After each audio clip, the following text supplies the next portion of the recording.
ছোট্ট বন্ধুরা, আজ তোমাদের মাঝে নিয়ে আসলাম নতুন একটা কার্টুন ভিডিও। একটা বুড়ি ও এক চোর শেয়ালের গল্প নিয়ে। এক গ্রামে একা একা থাকতো এক বুড়ি। বয়স হয়েছে, কিন্তু শরীর ভালোই ছিল। বুড়ির একটা ছোট্ট টিনের ঘর আর পেছনে একটা ছোট সবজি বাগান। প্রতিদিন সকালে বুড়ি তার বাগানে কাজ করত। গাজর, মূলা, বেগুন, লাউ সবই ছিল। তবে বুড়ির সবচেয়ে প্রিয় ছিল লাউ। বড় বড় সবুজ লাউগুলো ঝুলে থাকতো গাছে। কিন্তু একদিন থেকে বুড়ি লক্ষ্য করল, প্রতিদিন সকালে এক একটা লাউ গায়েব। কে চুরি করছে বুঝতে পারছিল না। বুড়ি পরিকল্পনা করল। সে রাতে জেগে থাকল, চুপচাপ জানালার পাশে বসে রইল। রাত গভীর হলে দেখা গেল এক ধূর্ত শেয়াল চুপি চুপি এসে লাউয়ের গাছের নিচে দাঁড়ালো। তারপর এক লাফে গাছে ঝুলে থাকা একটা বড় লাউ কামড়ে নিয়ে পালাতে গেল। বুড়ি একদম চুপচাপ থাকলো।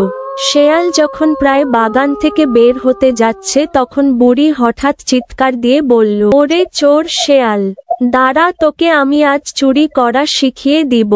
সে হাতে থাকা লাঠি নিয়ে দৌড়ে গেল শেয়ালের দিকে। শেয়াল ভয় পেয়ে বাগানের ফাঁক গলে দৌড়ে পালালো। কিন্তু যাওয়ার সময় একটা গর্তে পা আটকে পড়ে গেল। বুড়ি তখন কাছে গিয়ে বলল, তুই আমার লাউ চুরি করিস, আজ তোকে ছেড়ে দেব না। কিন্তু শেয়াল কাতর কণ্ঠে বলল, মাফ করে দাও মা, আমার বাচ্চারা না খেয়ে আছে, তাই আমি লাউ চুরি করতে এসেছিলাম।